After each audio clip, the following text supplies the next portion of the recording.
have with us internationally acclaimed artists Jiten, Thukral and Sumir Tagra.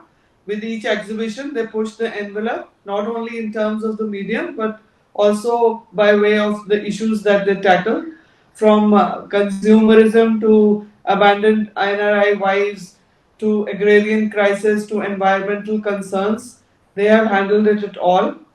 Their current exhibition is Abotium, which means botanical garden.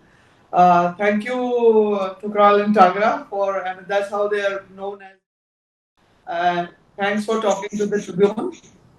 Welcome. Thank you so much for taking of time. It's a pleasure to talk to you. With this exhibition, you are asking your question: if a tree falls in the metaverse, will its echo be felt on the earth and will it shake the earth? So, what is your answer now? Yeah, I think it began with this idea of that we were remotely working for the first time in our lives because we both of us are sharing the same desk and we paint the same painting and we were constantly talking to each other from a little remote area. We went out from our studio in right in the heart of the pandemic, and then spent some time together, and then also spent some time with our families. So we used to talk a lot about nature, talk about trees. That what tree did you discover today, and what did I do today? So, and we started kind of looking into saying that like that remote working, and also at the same time we were discussing and working on metaverses, like thinking about what other metaverses we can live in.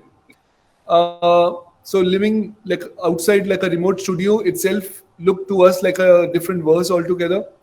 And the metaverse is the line actually came across quite later while we were writing this working text for the exhibition, which actually talks about a death. Like the tree falling is a death. It's like a mourning. Like everybody mourns when there is a family member passes away. So a healthy tree, when a tree falls, uh, we are actually trying to kind of humanize what a tree is thinking at that time and what communities are about. So thinking that if a tree falls in a real life, how we feel, but what if it falls in a digital verse? How does that kind of appear to be? So it's more of like a provocation, a prompt, but for both of us, it's also like thinking a very deep understanding of how we are kind of concerned about ecology, we are concerned about forestation, and we are also concerned about the rising temperature. So that understanding of the line actually talks a lot about life, which is uh, without the digital technologies, which is and with the technology. So in the same line, there are three kind of bifurcations, talking about a tragedy, talking about anticipation, also talking about the digital advancement which we are all going through. But you're talking of how online and offline realities are merging, which is almost a reality for most of us. And then you're also talking of dataism. Is it difficult to kind of, portray these subjects in the world of art? Definitely. I mean, yeah, I mean, definitely these things are alarming in that sense. Like last week we had this Time magazine cover talking about that how from last 300,000 years we always had a human mind to think and plan and build communities. Now we have a partner called AI. So it also like the marking of time. I think like 223, like this year will be seen as the most advanced year of AI development ever in human history. So I'm actually thinking about from a perspective that we are glad that we chose a conversation over a net, over a Zoom, thinking that physical intimacies and digital intimacies now. So it's nice to see it like that. You're talking of artificial intelligence, but have you You used some can, of that in your work as well? Yeah, I mean, we at our standpoint is just outside. the AI developments. Like we are using the understanding of how we see life. We are still not. We are generating many AI stuff, but we have not portrayed it in this way. We have kept a very traditional understanding of painting only because of the simple idea of connection between the medium and the material, the man and the material. And every time I put my brush on the canvas, it'll be a different stroke. And so we've not used AI in that sense to generate visual, but we've been talking to AI to think how we see life and then how AI actually enables us to see it. So there's a text, we have done a chat with the chat GPT about what chat GPT think about arboretum, and what it responded to the as an artistic practice, how the text responded by the chat GPT. See, more recently you've been, concerned about environmental issues. Was there any particular trigger for this concern to come into your work? I mean, we've been working with the farming communities from over Yes. 9 years now. One of the deepest understanding is that the life is changing, and one of the major aspects and the repercussions are felt every day. And people who are actually right in the field can feel it, can actually hear it. That there are things changing, and then the land is changing, the rains are changing, and then the ecology, overall systematic changes are happening.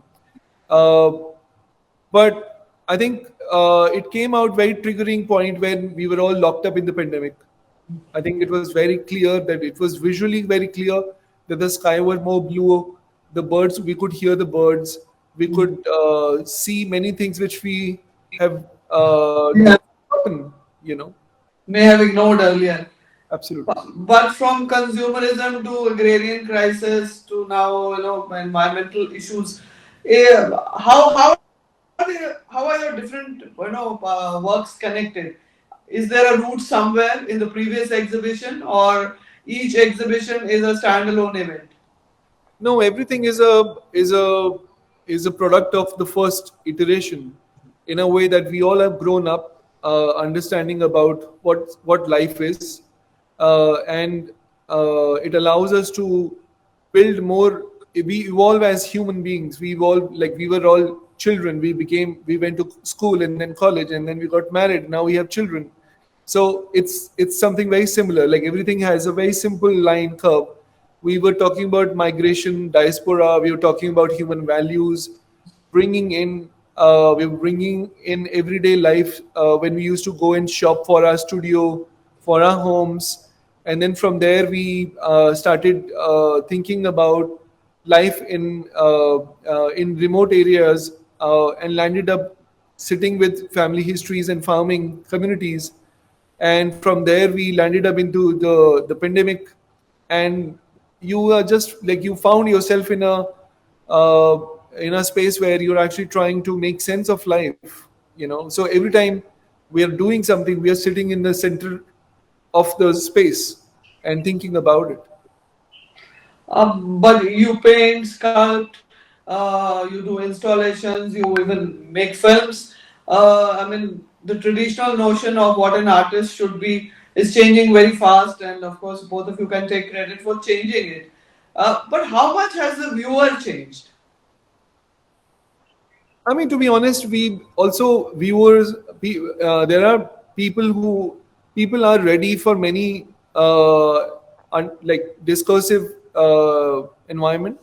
It's just that we in our societies we've been very limited. But to be honest, in a very early understanding of it is there were a lot of discursive spaces. There were like people sit down to talk, people engage in communities. But I think we've just lost the ideas the moment technology came in. The moment I have a phone, I am totally disconnected from the people around, even at on a dining table, where I'm sitting with my people, with my families, and with everybody. So the moment somebody picks up the phone, he's completely or she's completely out of the discussion. It's also human tendency to find pleasure within that simple device. That there is nobody who's saying no and yes, but the only thing is you who's totally in control of it, which is one of the ways of seeing it. But yeah. So, Yeah. so when you look at this show also, so when you look at this show, you will find the glitches in the nature. So this what exactly what happening right now. Like right now we're talking, we can see the glitches in our call. So that we found exactly we made a similar glitches in the paintings. Those were and some of the paintings have eyes. So like are we looking at them or they are looking at us? So yeah. And you also talk of dataism. Can you explain that concept a little more? Yeah, I mean, I think by and large, we understand that every act I do, it'll be collected in some kind of form, and somebody will be visualizing that form of all the collected data, all the breadcrumbs and all the cookies. So we were just thinking about, of course, we kept reading about how uh, but like one sort of a trigger point, like there is this writer called Steve Lore, and he's actually written a book ideally on dataism, like how bad is big data or in whatever format. And he actually says that because of our on our festivals, on our everyday mornings, we've actually flooded the cloud with a lot of wishes which are now in a visual form. Initially would have been a phone call or on a text message, but the advancement of smartphones actually allows us to kind of like contain, pardon my words, like a lot of gigabytes hidden by just forwarding crappy messages. Now that something is like a habit which we are changing. That every time I see a phone it has like 10 100 messages with in an insane amount of images, and which all will be collected somewhere. Like there'll be a visual to it. There'll be all these things are visualized by somebody.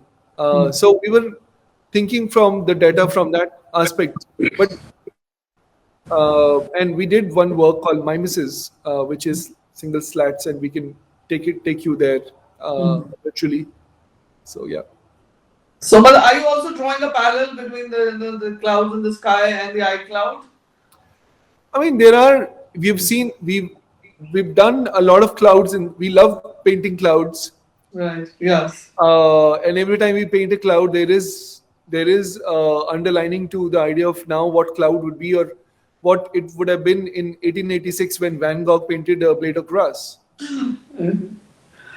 So, audience participation is very important for you, and why is that engagement part of your artistic process? If artist participation is very important role in our work. A lot of projects what we have done. So we have done developed a lot of different games and different projects where we people are not the audience, they are part of artwork. So they become the artwork inside. Whether we did a show in Bombay in Bahuda Jila Art Museum called Game People Play, or most of our projects suppose beauty, or whenever the people come and they become part of the artwork. So even in this show also, when people come into the Mimesis room, as I say, large installation, they are inside. They are not just viewer. So they become participatory projects inside and they come out. But does that help their understanding of art Sumir, you want to better? add on? Yeah, no, I think just adding on to what Noinika is asking, I think it is to do with Yes. this sense of participation also brings them uh, into the artwork, into the space of artist and the work. So I think it's a very interesting space to be filled with the participants.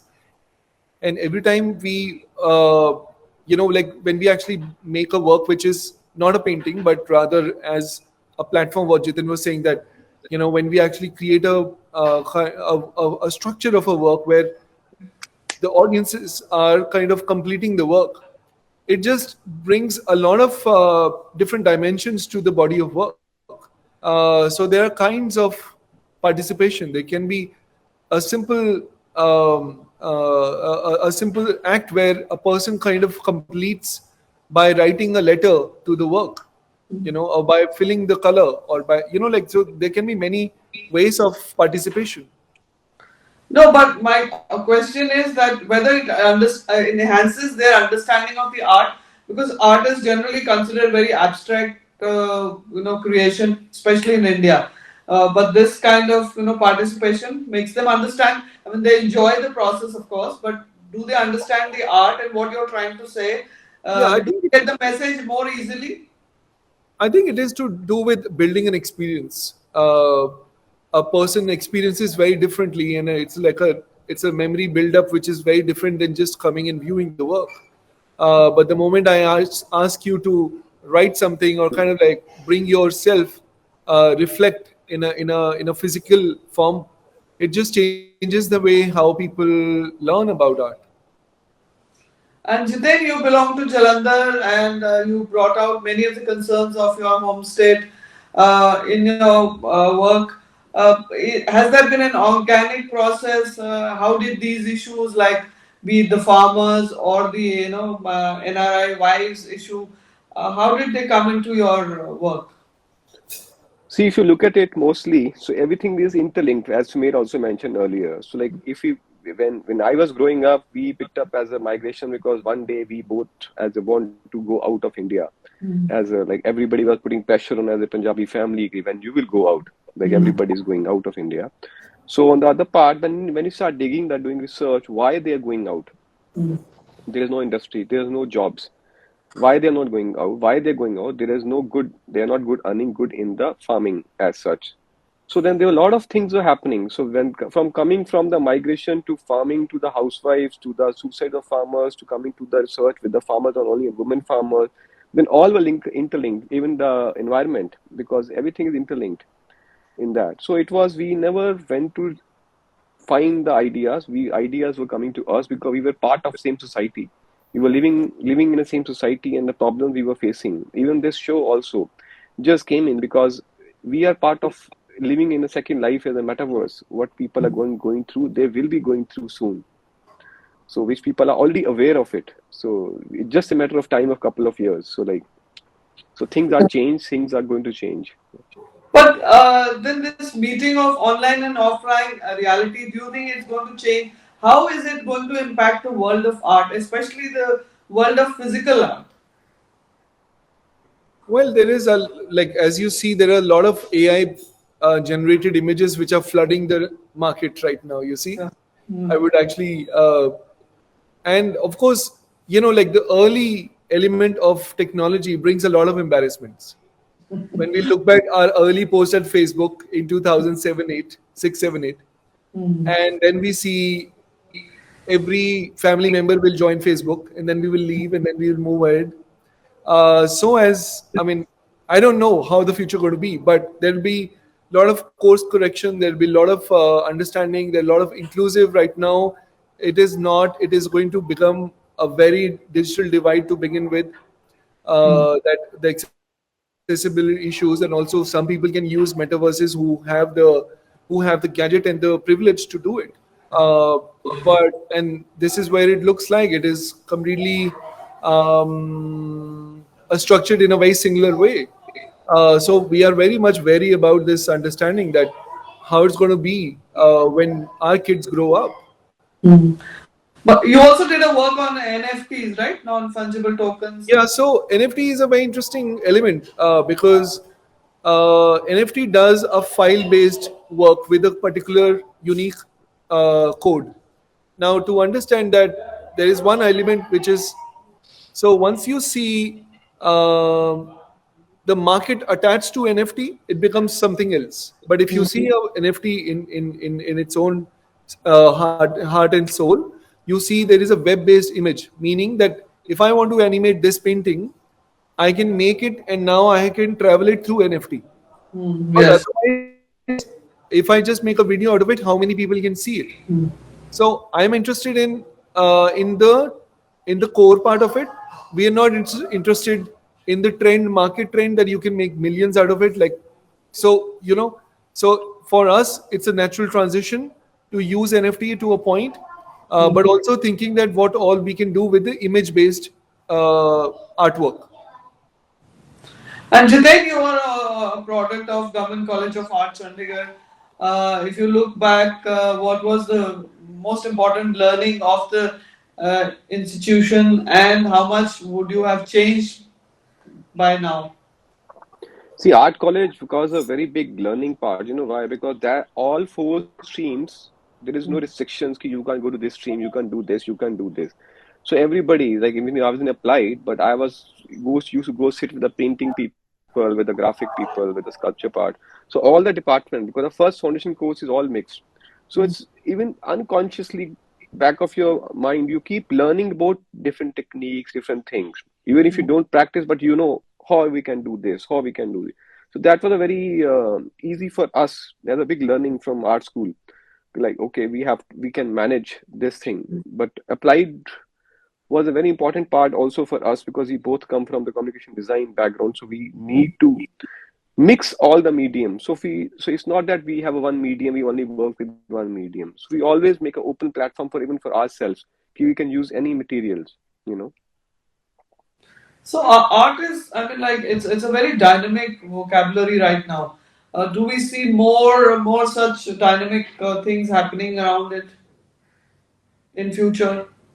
Yeah, I think, I mean, for personally, I mean, we are involved in building many different community projects.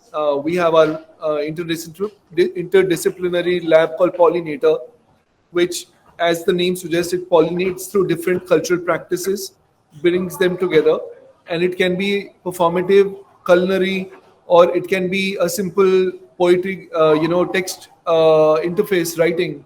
So we try to kind of like propel these things and also learn at the same time, because to be honest, like, where are those discursive spaces in the city where we can learn and have a discussion openly and share, so I think it is very important for artists to kind of keep taking the fuel, like build up and share.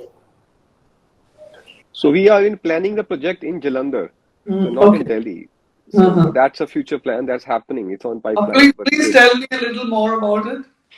no, we can't share right now because everything is on the. We're still building up. So, Okay. but again, So when we talk about the pollinator, at least a theme. I mean, around this theme only. yes, the pollinator project. Yeah, it'll be a pollinator project, and it'll be done in Jalandhar, and we're still working on the tiny details of it, uh, and yeah, we'll be in the city. It said that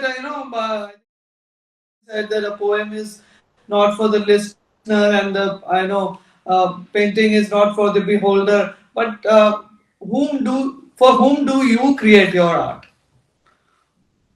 I mean, to be honest, artists create first for himself.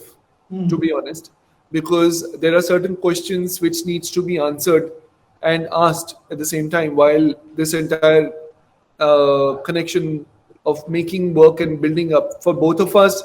It we have to resolve it for ourselves, for each other. To be honest, and then it moves into a different realm altogether in terms of material and in terms of scale and in terms of many other subject matters.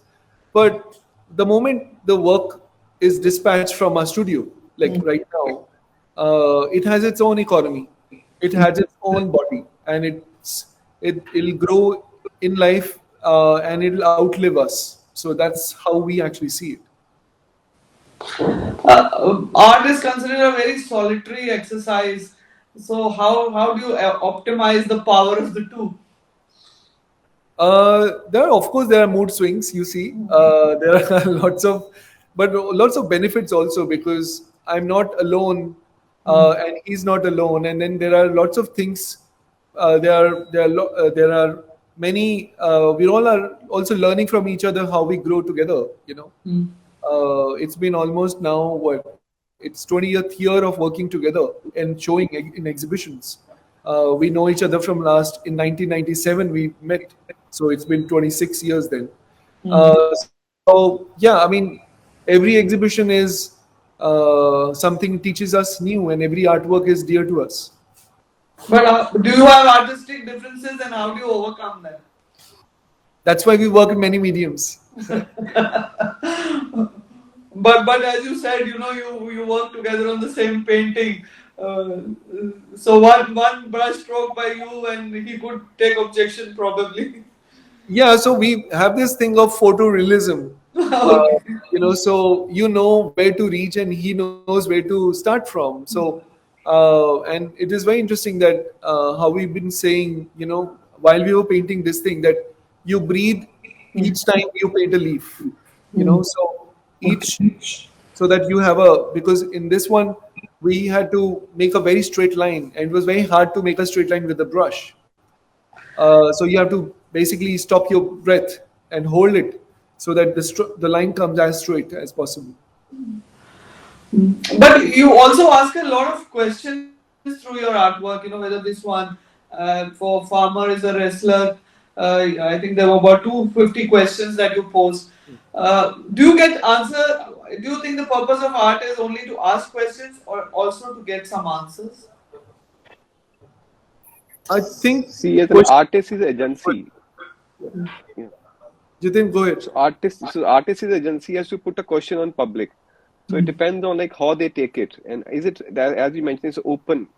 Let people come out with the answer themselves for themselves. It's not about we want answer from everybody or audience. Sam, you add on. Yeah, I mean, I think the privilege is to ask questions. You But know, while asking questions, do you often find the answers too, or maybe a trigger for the next exhibition? yeah, it also like the whatever the answer is not the final answer. So I think it is great to kind of keep propelling over and building up these questions as a very large set of learnings, and basically questions are markers of time. I'll be asking certain questions certain time, so we see it in that sense. But finally, I mean, what do you think is the ultimate purpose of art? To heal yourself too, and then to bring uh, mark your moment in time. I think, I mean, it can be many. I said, what do you think is the ultimate purpose of art? It's like actually it's when I look at this show, when somebody asks us like why did you paint this? For us, the purpose was meditative. So we were like sitting together, painting each leaf meticulously as a meditation process. That was our process. It's not a print command. We could have composed it digitally. We can easily take a print of that, but we don't want that. So then it every time, I mean, that was our purpose. The process was our purpose. That meditation was our purpose. So when people, audience come and look at it for that, it gives them also satisfaction when they look at the work.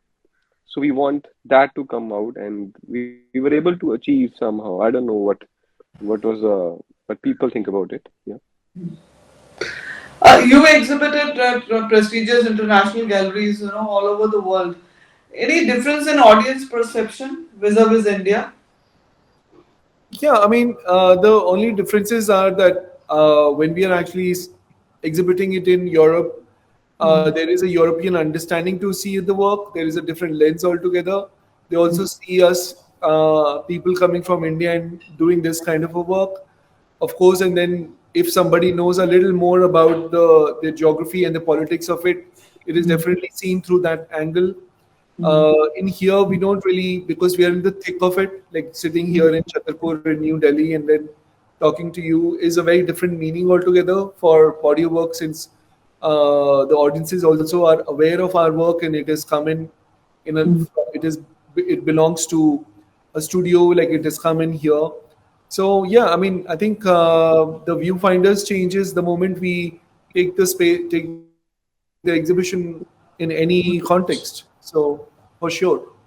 But the common grouse that Indians are visually illiterate, you think that doesn't hold anymore? No, no, no. Indians are. It's not at all this way. We've never seen it like that, and I think it is more artistic practices push the boundaries. The more audiences we develop. So what next can we expect from you? Yeah, I mean, we've been making. I mean, definitely, pollinator is something which is coming closer, but also within this larger work, the lots of new insights have actually happened. We're going to continue that and then build our arboretum once again a little more from different vantage points. And final question, you have had a long association with this gallery, Nature More. Like, tell me a little about it, and with how this association has continued over the years. Yeah, I think in our I mean, very early on when we met Peter, we started experimenting and we started exhibiting. And it's also like it's interesting to kind of look back into how much work has been done in this partnership of Peter. So it's very important for us to see ourself in our own archives.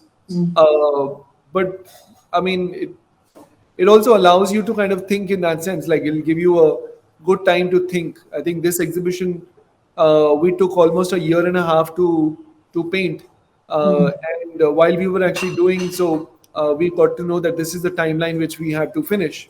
So you also need people who understand that this much time is needed to build this kind of a work. So I think it is a lot to do with respect and mutual understanding. Okay, can I ask one more question? There's a lot of misunderstanding about how to monetize works like installations. Would you clear that misconception? Yeah, I mean, to whatever I know of installation ideally is many components in the display, and it can be some of them can be monetized, and some of them cannot be. It can have an assemblage of many things. I think we all are aware that you are cognizant of like thinking about what I want to put into installation, so I can pull it out as a part to be sold individually.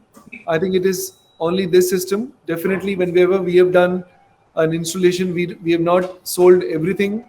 Uh, so everybody or every younger artist needs to be aware of this. I think is that direction. But you do get mega bucks for your works, one hears.